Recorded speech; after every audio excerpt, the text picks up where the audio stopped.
What is up, guys? Welcome to the channel. Welcome to today's video. Reviews are back. So yeah, reviews are back. There will be a lot of reviews coming in the next coming days. Fall TV is back, so that means we have a lot of good content.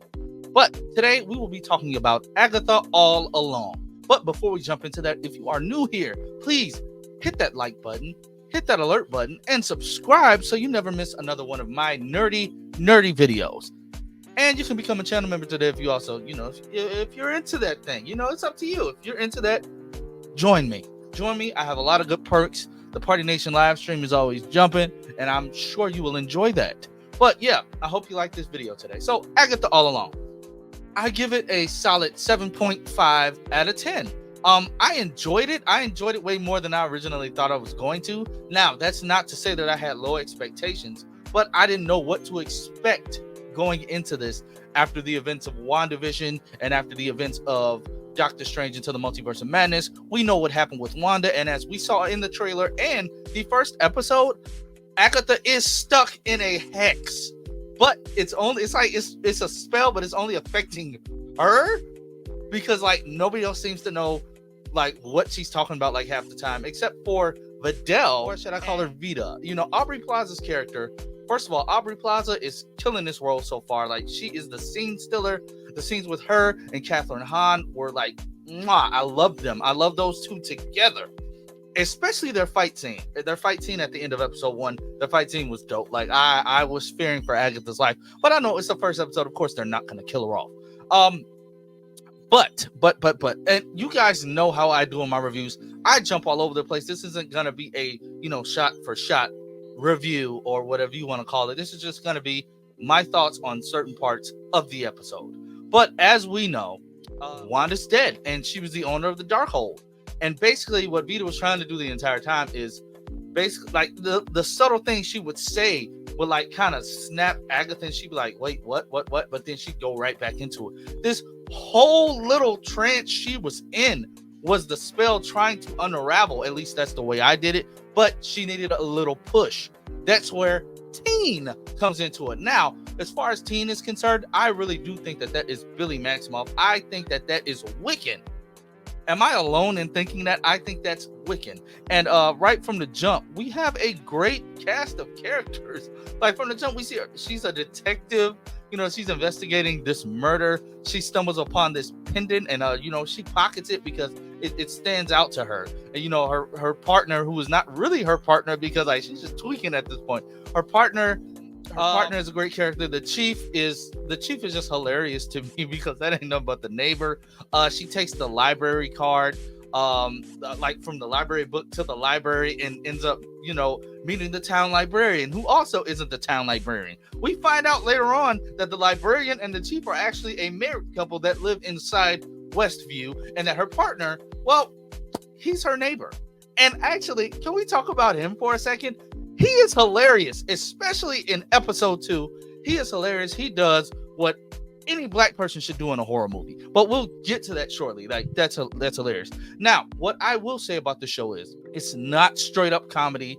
It's not a straight up horror series either. It's a perfect balance of both. I'm here for it. We had a couple jump scares, nothing too major because this is a Disney Plus production. It was nothing too major. This isn't rated R. It was nothing too major. The one thing I was surprised about was seeing Catherine Hahn's bare butt. Did not expect to see Catherine Hahn naked, but again, that was funny. When she's talking to Teen, in the precinct, and she's trying to show him the pictures or whatever of the crime scene, and he said, all I see is flowers. These are pictures of somebody's front lawn. That's when it clicked for me. And what I will say is the way Disney has crafted this show is really, really genius. We needed to explore this side of the MCU. A lot of people may say we didn't, but I honestly think we do, and we know that this is gonna be a trilogy with WandaVision, Agatha All Along, and then the Vision show, Vision Quest, if it's still called that. Then we get into the other cast of characters. The teen tells her that she needs a coven because he wants to walk the witch's road. He wants to do that so he can come into more of his own power. He's the one who helped break the spell. And can I just say, the visualization of her coming out of the spell, just taking off those layers of clothing, and we get to see callbacks to every iteration of her in WandaVision.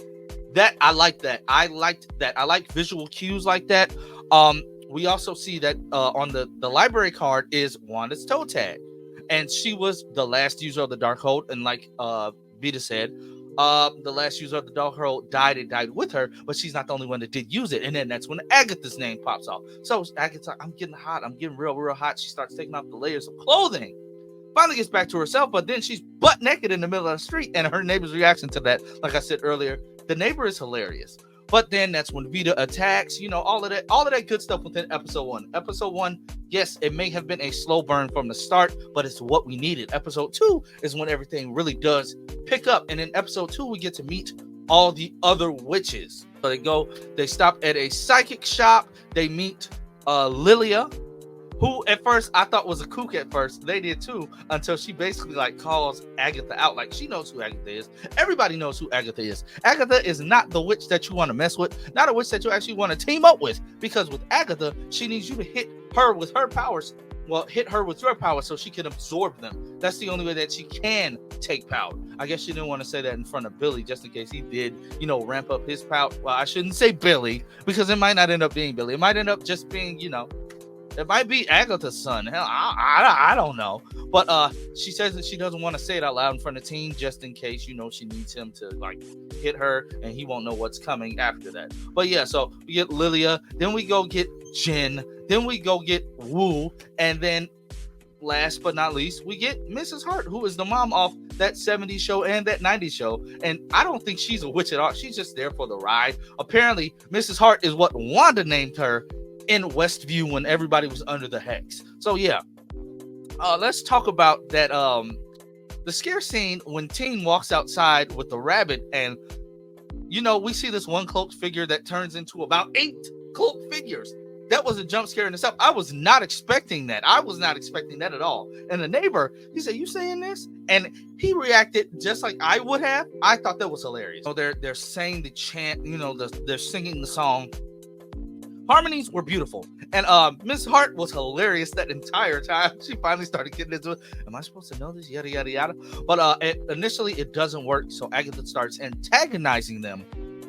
So they will like charge up their powers and eventually attack her. But Lydia tells them, like, don't fall for it. I know what you're doing. Then all of a sudden, the door appears. When the door appears, they open it because Teen comes running down the stairs like, yeah, we should go, because these creatures are, and the way the creature did come down the stairs, like breaking up the neck and stuff, like that was crazy.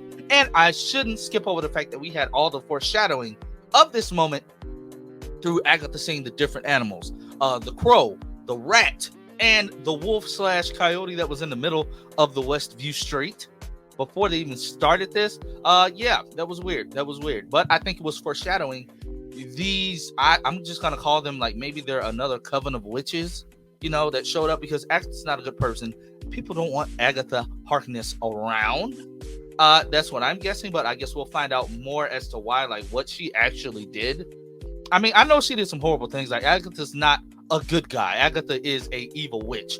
Agatha is who gave them their reputation for apparently eating babies and kidnapping children and all of that other stuff. That's what Lydia said. So she's the one that gave them that reputation, apparently.